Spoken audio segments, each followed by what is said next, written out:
Want to thank everybody for joining us today.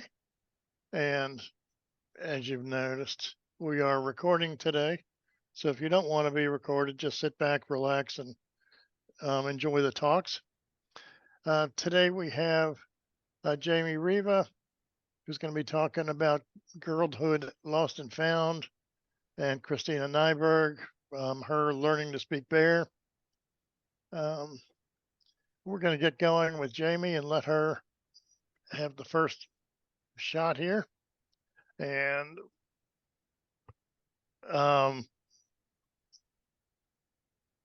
so I'm going to pass it over to you, Jamie.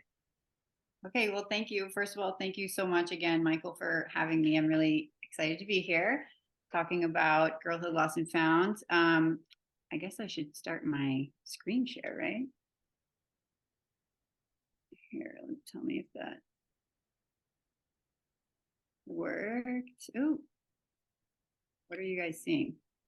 Oh, here, let me seeing your desktop. All right. Okay. Are you seeing the cover there? Yep.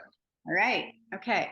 I thought that I would actually start by reading a little bit of my introduction because it gives an overview of the project and kind of how it began. So I'm just going to start doing that. Girlhood Lost and Found is an exploration of the experience young girls face growing up in a world full of preconceived notions of what it means to be a woman. Lost objects in the street, coupled with intimate portraits, mirror the many ways women lose their sense of identity as they maneuver through life as a female. This work began as a personal journey to discover a way back to the person I was before I learned how the world saw me. But as time progressed, I realized that the larger mirror was my own daughter, and the bigger concern was how to raise her with awareness. I began traveling back in time, mining old journals and photo albums I had made throughout my own girlhood, as well as investigating archival magazine tears and photographs from my years spent in front of the camera working as a model and actor. I was in awe as synchronicities between the older materials and my adulthood, as well as the photographs I had already made of my daughter, began to reveal themselves. The lines between lifetimes began to blur, and the mirror expanded further to include our shared past experiences and possible future fates. The collection of images as a whole examines multi-generational attachments formed in early childhood, influenced by female stereotypes portrayed in our daily lives. In the spirit of deprogramming, parallel paths are examined, proving history can repeat itself before we even have a chance to realize it's happening. How do we reclaim the lost girl and her true nature, betrayed by false truths and unrealistic expectations to fit the restrictive mold accepted by society? The discarded items offer the opportunity to question and reflect upon the desires women abandon to conform to subliminal ideals and pressures as we navigate the culture we live in. This work holds me accountable and is helping me age with pride and acceptance in a world that makes women feel as though we should be preparing for battle instead. It is my hope that like the objects in these images, by tossing unnecessary baggage aside, the external influences that took hold in girlhood can also be left behind, clearing the way for a reunion with the woman I'm truly meant to be. More importantly, I hope it serves as a guidepost for my daughter, providing necessary warning signs on her path to womanhood, all in the hopes of sparing her and other young women from getting lost along the way. I'm going to just scroll through the PDF of the book. But first, I like to talk about the cover really quickly. This was actually a self-portrait that I drew that I found in an old journal, maybe 25 years ago. She's actually only an inch big, and I rephotographed her with the beam of light. I just love acknowledging that, you know, something from one of my darker times has become the face of one of the brighter, which is the making of this book, because I really think that that's the most beautiful thing about art and life, that healing, transformative power, and that no matter what kind of darkness you're in, the light will always return. So I always love to acknowledge that about the cover photo. And then here we go on the interior. So this book was really built on all these moments of divine timing, I like to call it, or synchro destiny moments. And having Eleanor Carucci write the foreword is one of those.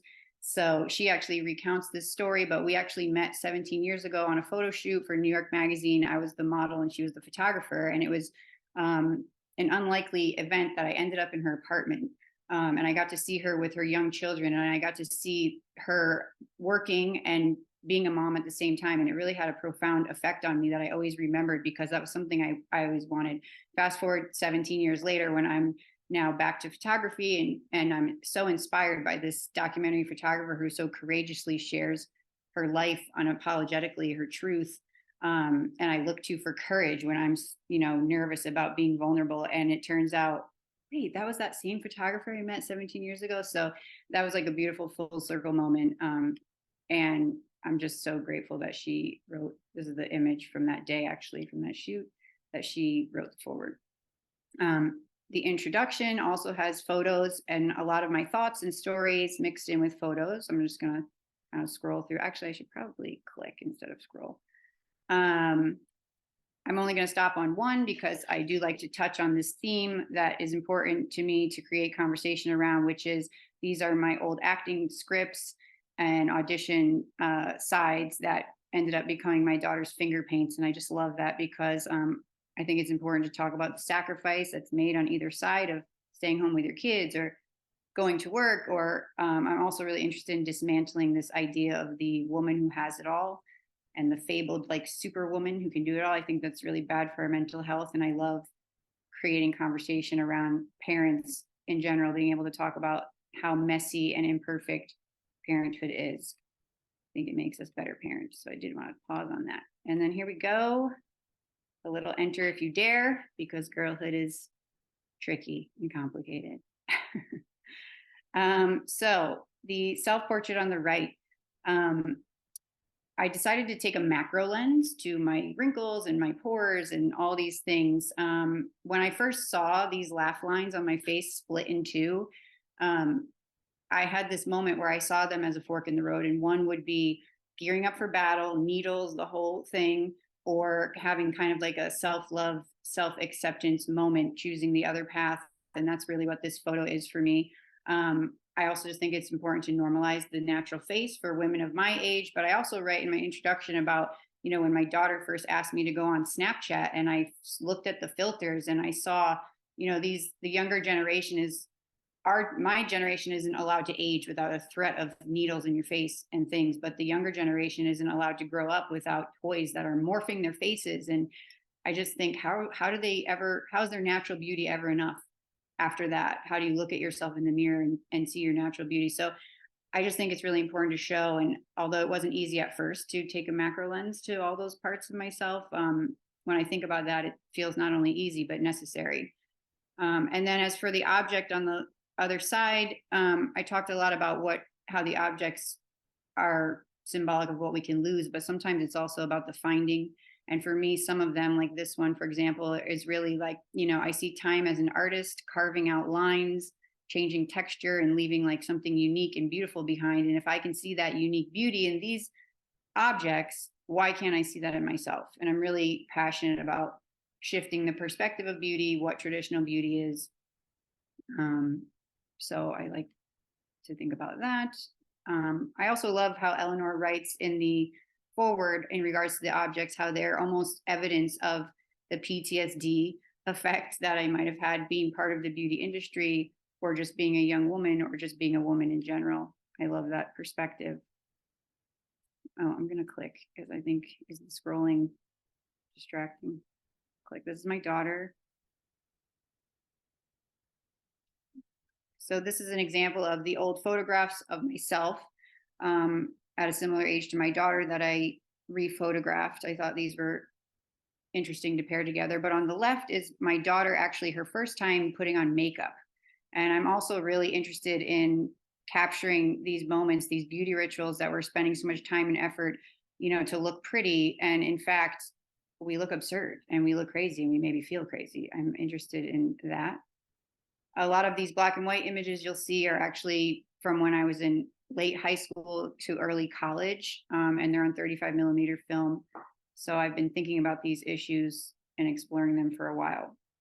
I'm just going to pause on this self-portrait, which was made, originally with the intention of, it was full of confrontational energy and wanting to challenge traditional beauty standards. And it was a deliberate act of resistance against many years of beauty shots.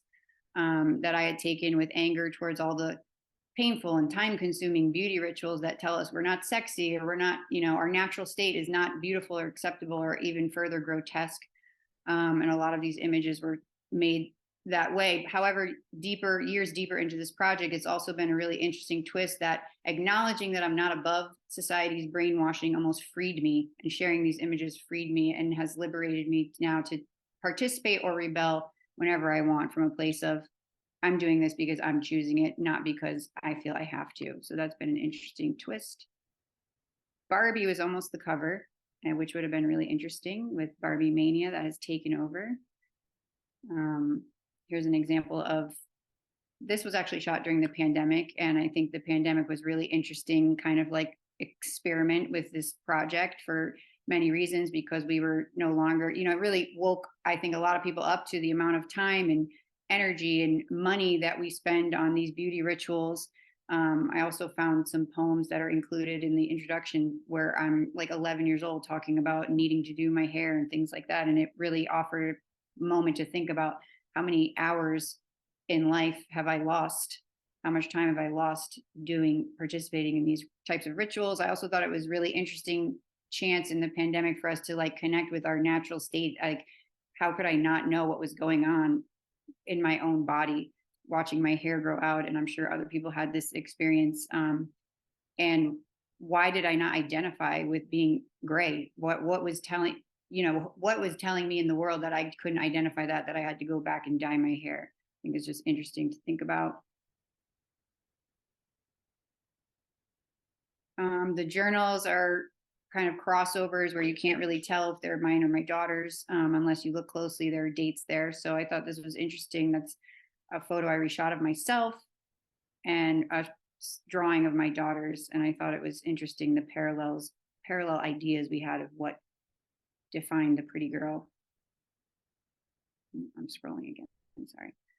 This was an interesting moment. I went to shoot yet another absurd anti-aging beauty ritual, and instead of using a tripod, I was going to balance my camera off some books. So I pulled out a stack of books, and at the same time my old modeling comp card fell out with this doodle, the Cycle of Life doodle. And it was like one of those moments again that kind of woke me up to, okay, I think that this piece of my life needs to be included in the project and my experience on the other side of the camera. These are a lot of journal entries are shared. The ones from my mid-20s I thought were interesting and important to see what was really going on in the mind of the person that you see in that shiny, perfect magazine ad.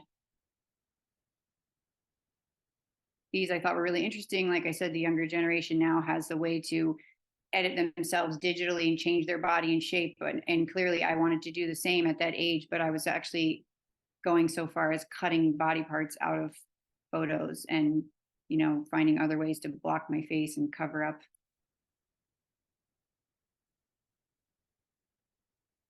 So when you see these, where the writing is here, that's actually a tip-in on a really nice translucent paper. So it's actually a page that you'll flip and turn. You can see the photos underneath, but it's just an added design element. I really wanted the book to feel more like an experience and have an intimate experience, almost like you are inside someone's journal. So that was a design element that we added to find ways to add writing in the book. Again, this is another tip in, and this is a quote from Martha Beck that she allowed me to use. I was so thankful I found it right after I finished editing this photo, and hopefully you'll get a chance to read it, but it was one of those perfect moments again.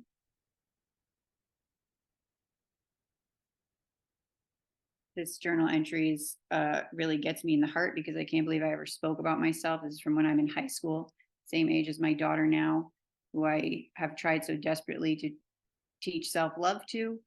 And of course, once I had a daughter, vowed she would never hear me speak negatively about my body ever. So finding some of these entries was really shocking to me. This is another quote from Melissa Phoebos on a tip-in. You can't acknowledge modern day girlhood without acknowledging the dangerous effects of social media. So this quote really got me right in the heart. And underneath, it's an interesting photo. Hopefully And also I have the physical book here. So at the end, if anyone wants to actually see these or the photos underneath or what the paper looks like, please let me know. I'm happy to show it. Again, this is something I can show in person. I found this photo of myself with the markings, the retouching markings that they had made on the envelope on top of it, which was like a translucent envelope. So in the book, it's actually, these markings are printed on vellum that you flip and you see the photo underneath. And I'll save my rant on how I feel about someone telling my 22-year-old face it needs to be softened. That's for another time. If we have more, we don't have enough time for that. Ooh, I'm scrolling again. The journal also addressing motherhood that I wrote about my fear of not being mentally or emotionally ready to become a mother.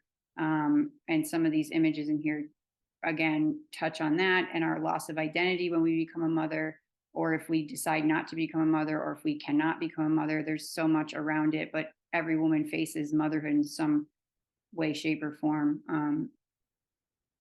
So was important for me to address those things.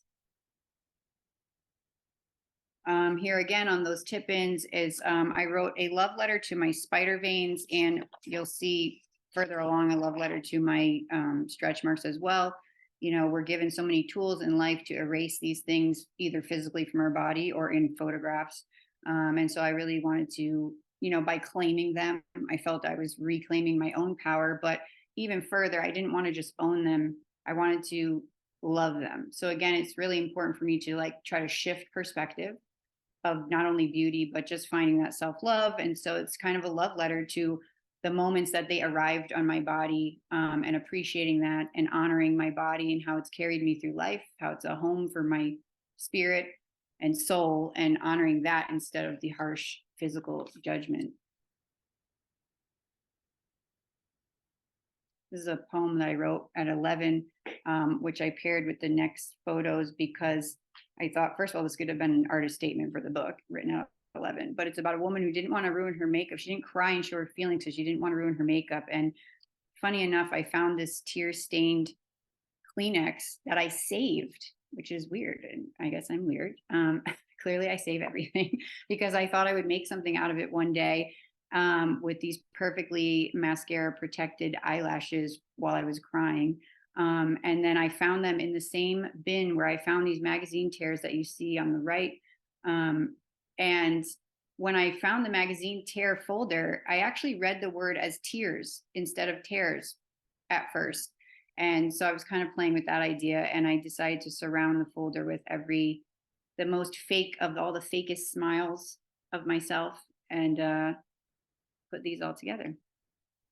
So on this page with the snake, I created a mini magazine that I call kind of like the poison magazine when I was rephotographing these magazine tears. And, you know, the cover is me with the apple and editorial that I found, obviously the snake and apple connection, but I do talk more about that in the introduction. I became really more interested in photographing the messaging and the text in these ads, featuring myself and me being the face of selling these false truths that I'm trying to dismantle here, and how I felt about that.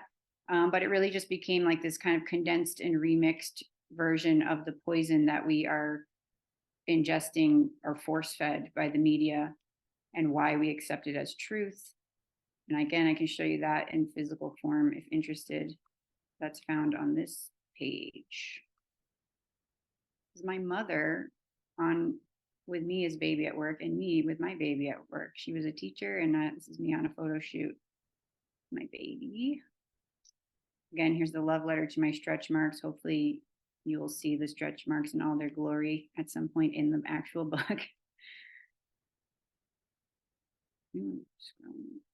This one, I just also want to acknowledge the journal on the left is talking, it's from 2005. So I'm in my 20s talking about why can't I enjoy my beauty, and that it's fading. And I thought my beauty was fading. I was aging at that point.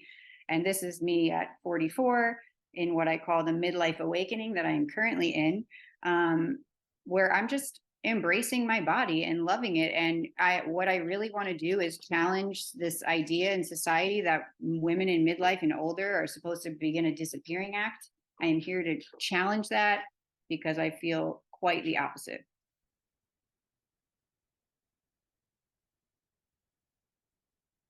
And then these together, this is a journal where I was about 10 and a boy had commented on my flat chest, and it really made me take pause and think, was this the moment that I learned that my body did not belong to me alone, but to the world and its ruthless judgment and commentary and objectification?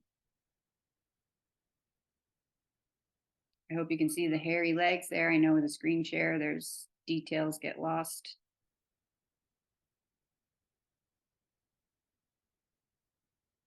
A little note, I don't know if you can read it. My daughter asking to borrow mascara. We're coming towards the end, and the book ends with a commentary, which is made up of a number of just amazing women that I feel so fortunate to have included in here, from my own children actually also, but women of all ages from 13 to age 81, all ages, from artists, actors, models, but also women in construction. And it's really to just kind of show that none of us are safe from this and kind of hopefully build a feeling of support and connection. And then it also ends with 2 essays, one from my mother and one from my aunt. I call them love letters as well. My aunt's an art therapist. She has an interesting perspective. And of course, they both give personal history. My mom shares some things from my adolescence that also affected me and my body image issues beyond just the beauty industry. So hopefully you will get a chance to read it one day. And that's it. Thank you, everyone, for your time. I hope I didn't go too long. Thank you.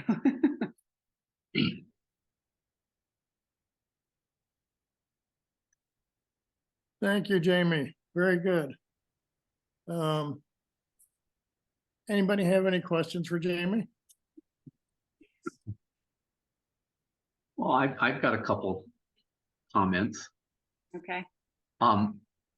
You have a lot of diptychs and triptychs, and the thing I always find, well, not always, but sometimes I find difficult is understand the pairing.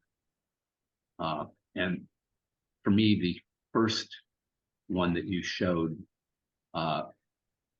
it was really difficult if I didn't know something about it to understand the pairing, why you pair these two. The other ones, a lot of the other ones are pretty self-explanatory. So I understand now that you talked about it, but if I had just seen that, I would really wonder, why are these two things paired together? The other thing that I wanted to say is there's Lauren Greenfield. She's done a book called Girl Culture. Are you familiar with that? I don't think so. Okay, it's really interesting because you're looking at yourself as a mature woman now and how you've gotten to where you are, I believe. A Girl Culture is all about teenage girls, and it's a lot of the photos that you see might reflect on how you saw yourself when you were a teenager. Although you're quite a bit older now, this was done probably 10 years ago, but it's really interesting to see what you've done here and compare it to what she's done, because it's a real juxtaposition on the female body and the female self-image. So I really appreciated that. Okay, thank you. I'll have to check that out. Thank you. Anybody else?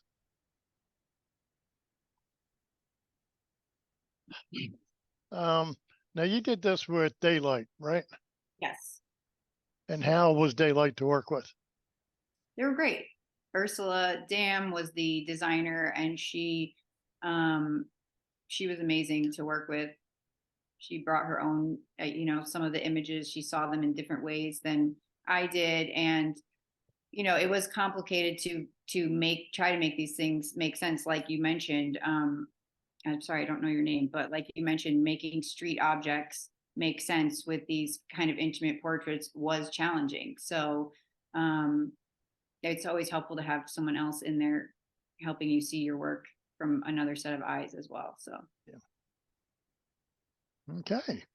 Where can we find the book, you can find the book and you can go to Daylight and you can order it from there. You can order it from my website, Jamie Riva Photography. You can order it from Amazon, Barnes and Noble. It's out there. So whatever option is best for everyone. One other question. You were in the fashion industry. What I picked up, and how long were you a model, professional model? I was an actor and a model for about, gosh, how many years was it? Maybe six or 7 years. It's interesting because there are other female, or actually women, that's a better word, women who have been in front of the camera that have moved behind the camera. I think that's I don't know if that's, do you know, do you have any friends that have done the same thing you've done? Friends? No. But or acquaintances, let's put it that way. Models. That are now behind the camera? No, not personally, but it's interesting you say that because that is something that Eleanor writes about in the foreword. She mentions that as well. So it is interesting to have that perspective and the understanding from both sides of the camera. I think it does. Yeah. Which I studied photography originally before I went into modeling and acting. So in my heart, I was always a photographer. So I felt that when I was in front of it as well, and then switched back. And even now I'm still in front of it because I'm photographing myself. So I guess I've always had a dual relationship in front and behind the camera. Yeah, I'm thinking in particular Ellen von Unworth. Yes, yep. Yeah, so you're familiar with her work. Oh yeah. It's quite amazing. Yeah. I enjoyed your explanation of what of your book and what you were talking about. It takes a lot to open up. Well, I appreciate that. Thank you very much. Okay, thank you, Jamie. Sit back and relax. Thank you. On that note, Christina, we're going to pass it over to you and learn to speak bear.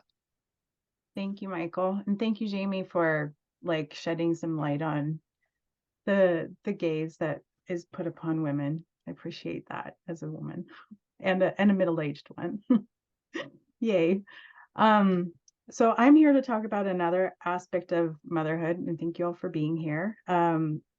I photographed motherhood from the inside for the past 10 years, and it's come out in a book this year from Yaffe Press. I'll start sharing my screen so you can see it. You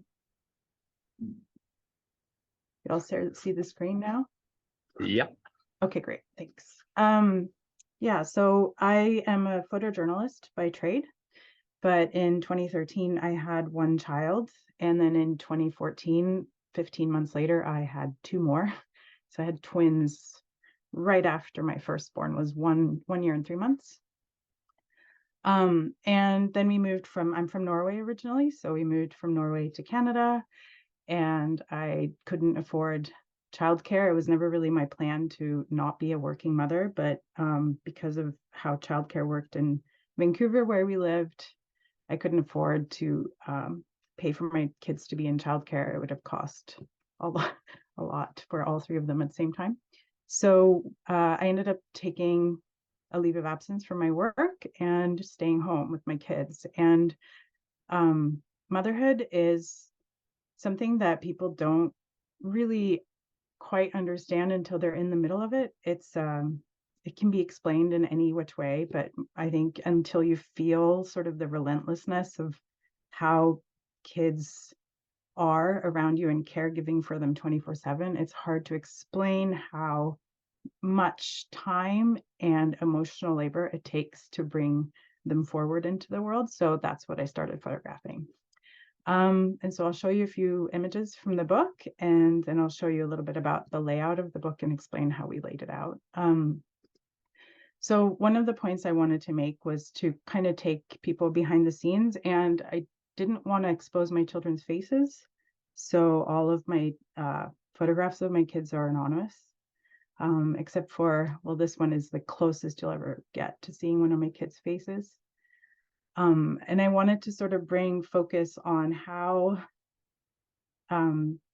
we have this attitude towards motherhood and stay-at-home moms that is that we should just be grateful to be there because we are lucky to have them, obviously, but also that, you know, there's this divide in the gender roles where the man goes to work and the women stay home. And even though we now have come further and women also work, women end up doing most of the work at home anyways because of old gender roles and not dismantling that system properly. So I became a working mom from home. I started a new business with my photography, but I also photographed the kids and I also cared for the kids. Yeah, so anyway, these are some of the photographs. And please, if anyone has anything to say while I'm speaking, you're free to interrupt.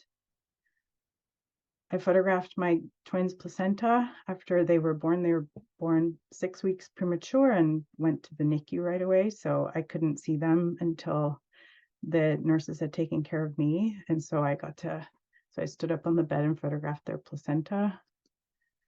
Part of being a parent is also obviously being woken up at night when they're small. But the long-term effects of being woken up over years and years and years is that you kind of start losing the ability to sleep properly. Because I'm always on alert for them. But then there's other things in motherhood that are important to also highlight, which is to make space for them to sort of be themselves and have the joy of childhood that you want them to have. You want to send them off into adulthood with a good foundation of healthy brains and happy memories. But at the same time, you also have to care for yourself enough to be able to give them that space.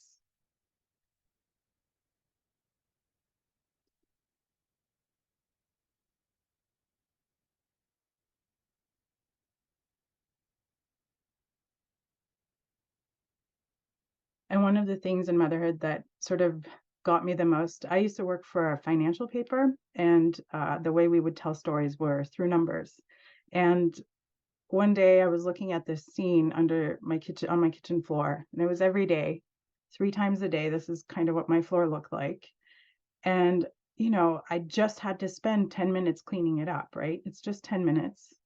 But if you add up 10 minutes 3 times a day over a year, that's 182 hours a year that I spent on my hands and knees just cleaning up. So these little tasks that are oh, you can just do it then and just then. It's all those little things, they add up. And at the end of the day, there has been no time for the primary caregiver, whether it's the mom or the dad, to actually do something with their own self.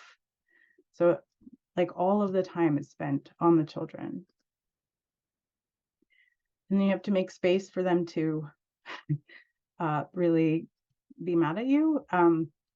I gave my children veto power over any photographs in the book. So before I published the book, I told the kids to sit down with the edit and make sure that there were no pictures in there that they didn't like. And the only pictures they didn't like were 3 pictures. It was the picture of the placenta, which I just showed you, a picture of poop, which I'm not showing today, and this photo. And none of them have them physically in it. So I didn't take them out. But when I asked my son, why don't you like this picture? He got all teary-eyed and he said, because it's not true. And I think that says a lot about how kids, they react and then they understand what they reacted on, was just defensiveness in the moment. And kids fight a lot. My kids are all very close in age, obviously. I said that already, but they fight over clothes sometimes because one person's favorite shirt fit yesterday, but today it fits the next person. And so they're having a fight over the yellow shirt and whose shirt it actually is. And so holding space for them to actually resolve their own fights is also quite challenging sometimes. And then all the milestones that come in childhood.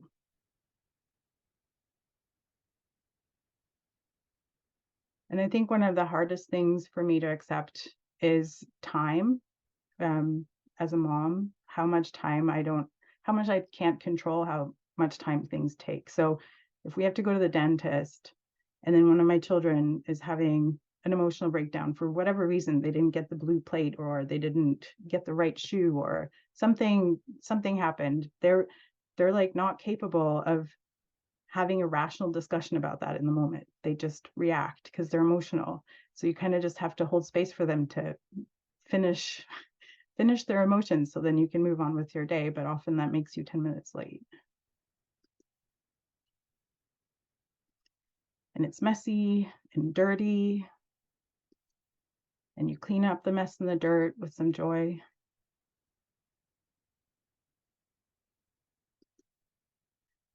So this is the last image in the book. I made this during the pandemic, and it's one of my favorite pictures I've ever made of my kids. I call it Perfect Bound because it was my oldest reading to my youngest too. And they're all sort of the same level in school and reading and stuff. They're only a grade apart, but I just love this picture so much because it feels like no matter what, they have each other. So no matter how much I screw up as a parent, at least they can like all talk about it together. So I designed the book with a designer named Anya Naleka Milak, and she's from Poland. And Yofi and I picked her because she's a woman. So it was really important to me that this work was published through a woman and designed by a woman. Not because I'm like anti-man, it's just more that I felt like it needed the care that a woman's eye could give it. And Anya came up with this really brilliant design where she gave the book 7 different page sizes. So it's all really messy. So when you flip through the book, it's actually kind of annoying because you have to like reach for each page. You can't just flip. And then we hid 3 pages in here. So 3 pages, they're still bound at the tip. Which makes it, and underneath there's a little bit of text that's more private. So things that a mom would think in her head, but not necessarily say out loud. And then I put a drawing my daughter made in the book. And then because of how the pages work, it overlaps onto a photograph. So it looks like one of the people who bought the book told me that she'd left her book on the kitchen counter and her oldest had seen the book and started flipping through it and was mortified because she thought one of her little siblings had drawn in her mom's new photo book. And I thought that was great because that's exactly what it should feel like. Yeah. So this is my kid's favorite toy with the book. This is what it looks like. Thank you for listening. I have the book here if you would like to see it. Hold on, there. So here, this is the book. It's not very big, but then the pages, I guess I can't show in the blur, sorry. All right, sorry. Does anyone have any questions or comments about?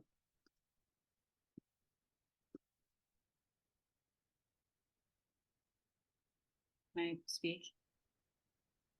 Yeah. First of all, I just love everything about this so much, but I have to tell you how much I love the food on the floor at the minutes that you added up.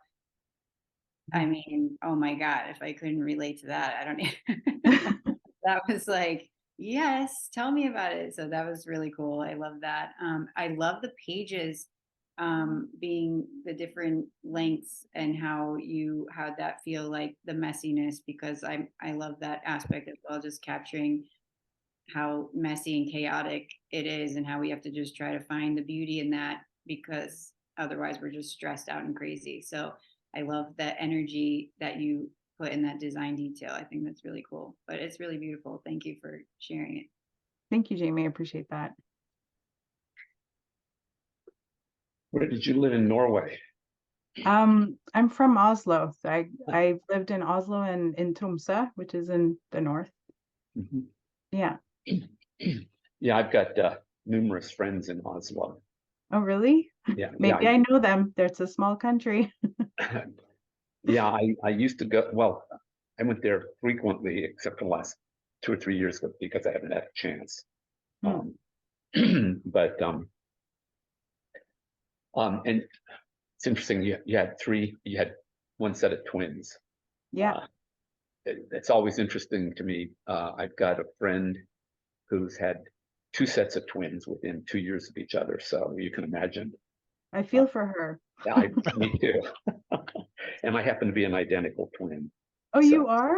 Are you yeah, still so- friends with or did you remain friends with your twin into adulthood? Yeah, he lives about 3 miles down the road. That's great. Yeah. So, but about your book, the first two photographs I just completely love.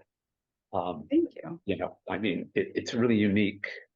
I mean, the toe sticking out from under whatever, you know, and then the one of your kids, you can't look at that picture and not wonder what happened when you hit the couch.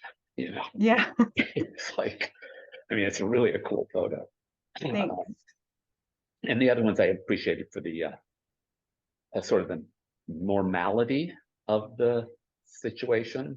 You know, it's an everyday, but it's captured they're captured in such a way that really brings at least to me, brings me into the photo. You know, and that's a really nice nice way. I mean, it's hard to do that, to show something that's so what do you call it? So everyday. I guess quotidian is the right word, Mhm. and make it interesting. So I really appreciate that. Thank you. Hi, can you guys hear me? Yep. Hi, I put out something in the chat I was thing. just going to get to that, but you can ask it. Okay, well, actually, Christine, hi, you already mentioned the captions in between the pages Mhm. explain that they're more thoughts that you might not at the time, but you're thinking it afterwards or during, but it's not the right time to say it, and explain why they're there. I just find your book absolutely brilliant. I find it so immersive Thank you. and emotional and powerful. I've actually ended up buying one for myself, buying one for a friend, and putting one away because I think it's going to be it actually is breaking the mold for the kind of book that really immerses you into something that we think of, like you say, it's an everyday thing. And Jamie said the same thing, it's an everyday thing to parent. It's an everyday thing to be a woman. But what is it really like? What does it really, really feel like? In our society, we don't get that message very clearly. And I think both the books will have really powerful influences, not just for the women and girls, but for the men that we are with and the men that we raise as Mhm. sons. So I just want to say thank you. I think they're absolutely brilliant. Thank you, Heidi. That was very moving. I can't believe you bought 3 books. I know. Don't I'm Yeah. grateful. tell. I think you're going to run out. You should run out of copies.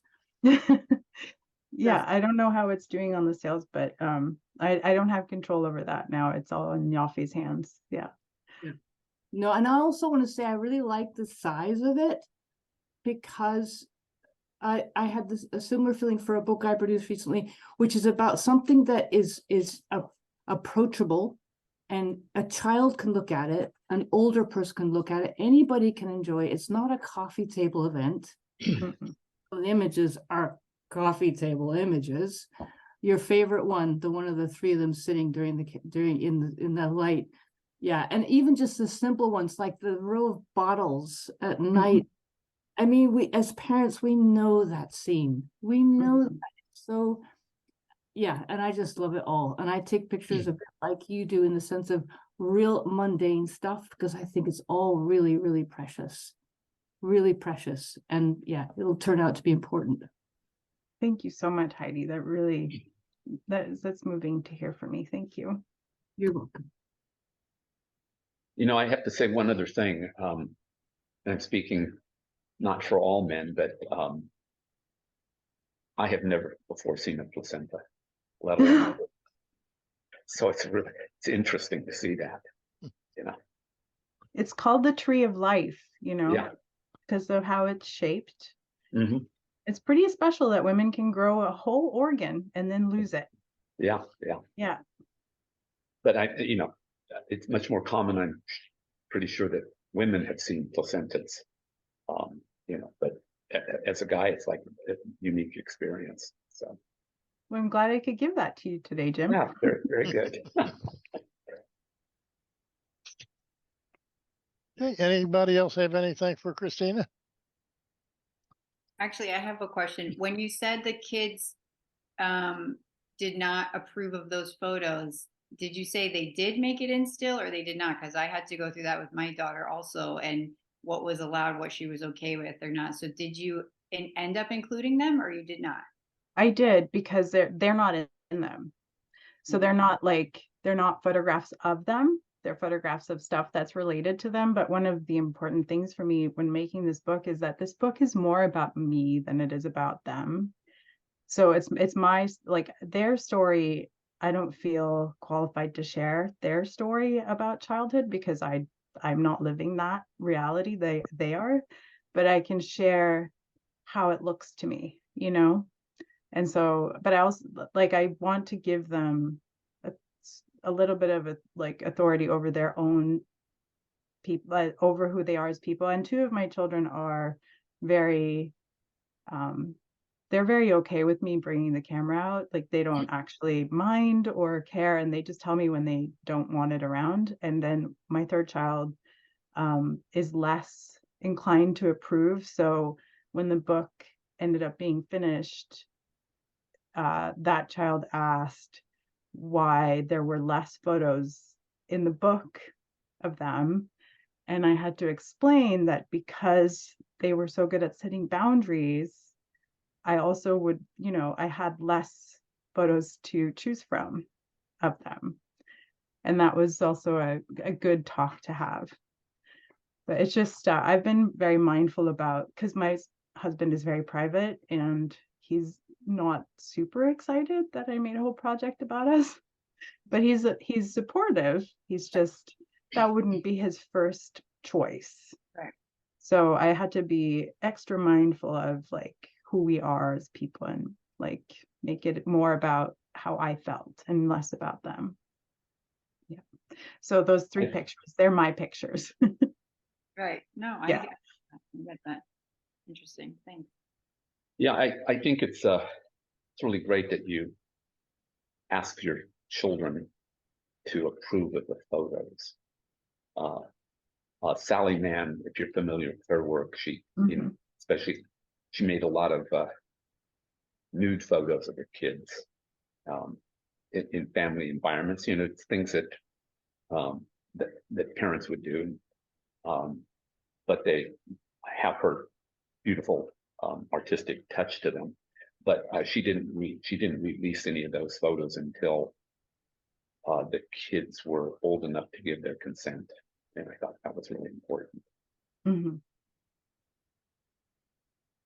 Yeah, consent is important. And I think in your book too, Jamie, I noticed that it was very much about you, and like your daughter was featured, but in a very discreet and mindful way. So I think like it's so brave of you to share, especially coming from the industry that you were in, where all that's so important. I just think it's really brave of you to share all that and like put it out there, because it shows everybody that it's okay to have feelings about how our body changes, but also okay to have it change. Like, it's not the end of the world, you know?